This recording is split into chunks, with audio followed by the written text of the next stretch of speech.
Olá! Na aula 1 do módulo 1, nós vimos os materiais que eu utilizo para fazer o desenho da mandala, materiais tradicionais e materiais alternativos. Na aula de hoje, aula 2 do módulo 1, nós vamos estudar as superfícies que eu utilizo para criar a mandala. A primeira superfície que eu vou apresentar são as pedras naturais. Então, as pedras naturais são bacanas porque elas têm cada uma um formato único, né?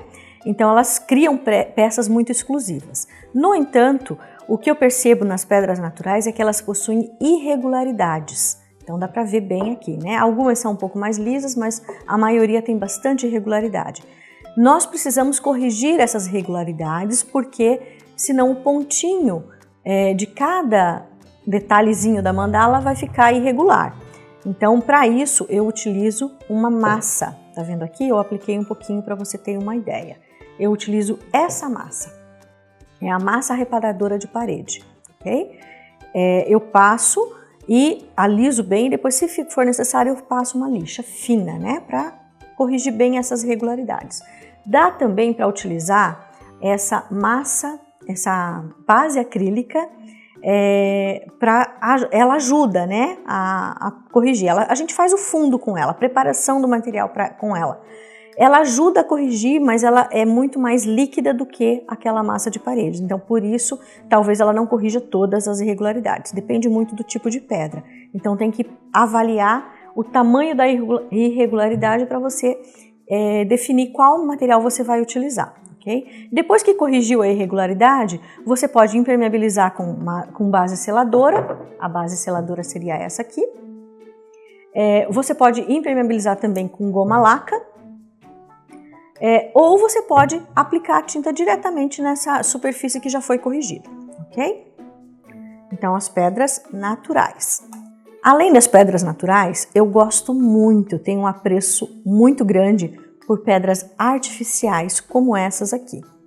Essas são pedras artificiais de gesso, então a gente precisa de um molde de silicone para confeccionar essas pedras. O tipo de gesso que eu utilizo é o gesso de secagem lenta.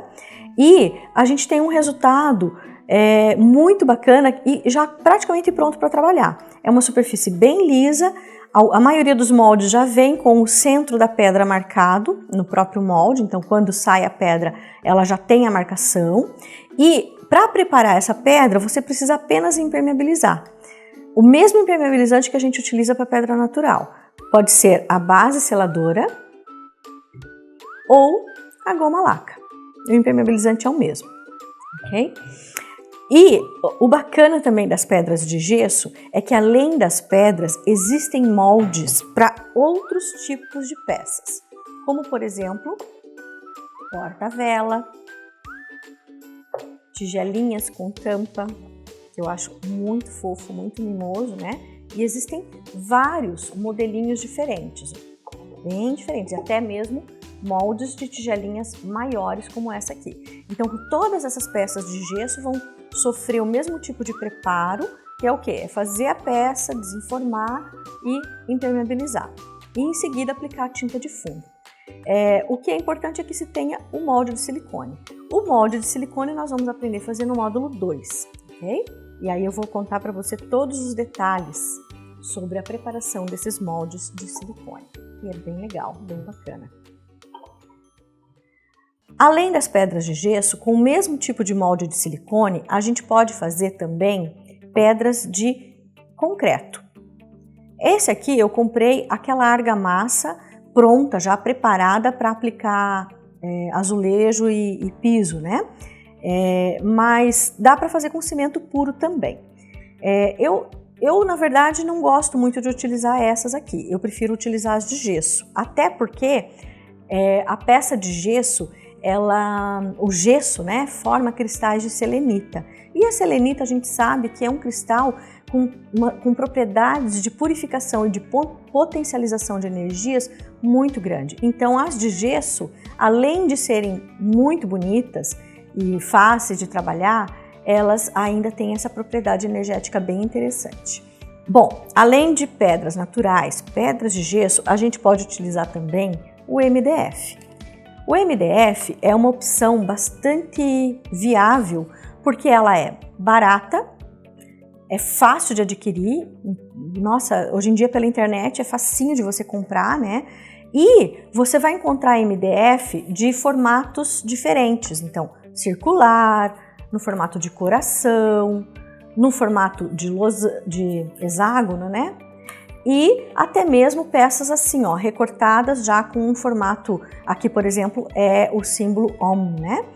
Então você tem essa diversidade grande de formas de MDF e de tamanhos, né? Você pode, eu trouxe aqui as placas pequenas, mas você pode fazer mandalas aí enormes com 1 metro, 1,5 metro de diâmetro. O que eu recomendo para mandalas ou para placas que tenham até em torno de 40, 50 centímetros de diâmetro, você pode usar esse MDF aqui, ó, de 2 milímetros. Para placas maiores do que essas, né, então maior do que 50 centímetros, eu recomendo utilizar um MDF um pouquinho mais espesso, porque o risco dela empenar, dela ficar torta com o tempo é menor, tá? Tem o de 3 milímetros e tem até MDFs mais espessos do que 3 milímetros, como 6 milímetros, por exemplo, ok? Então o MDF é bem bacana.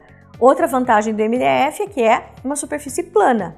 Se é uma superfície plana, ela é muito mais fácil para você que está iniciando a pintura de mandala em pontilhismo.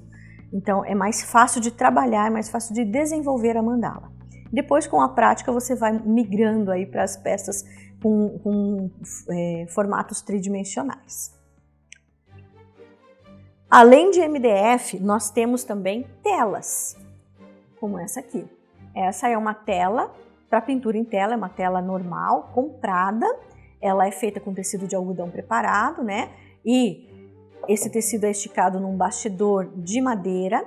Existe uma diferença somente aqui, ó, na largura desse bastidor de madeira.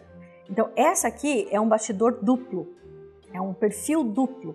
É uma tela que tem uma largura de lateral maior. A tela de perfil simples tem a metade, então, dessa largura, tá? Essa aqui você pode utilizar, por exemplo, sem a necessidade de colocar moldura. E, novamente, é uma superfície plana, portanto, mais fácil de desenvolver a mandala para quem está iniciando. E telas existem vários tamanhos, vários formatos, você pode inclusive encomendar no formato que você quer, né? O único problema não, mas a única desvantagem, porque se você está começando, às vezes você vai pintar e não vai gostar da mandala e aí você vai querer descartar aquela peça, né? Se bem que dá para reaproveitar. Mas o problema é que ela é um pouquinho mais cara do que o MDF. Então, assim, para começar, eu gosto mais que comece com o MDF, porque se você erra, você não tem dó, né, de simplesmente descartar ou até mesmo reaproveitar. Eu vou deixar um PDF em anexo a essa aula, onde eu explico uma forma caseira de construir tela utilizando papelão, tecido de algodão e cola, tá? O papelão ou até mesmo uma placa de madeira que você tem, um pedaço de madeira que você tem em casa e que você não vai mais utilizar. Então você pode reutilizar e construir uma tela caseira. Eu vou deixar as explicações num PDF em anexo a essa aula, ok?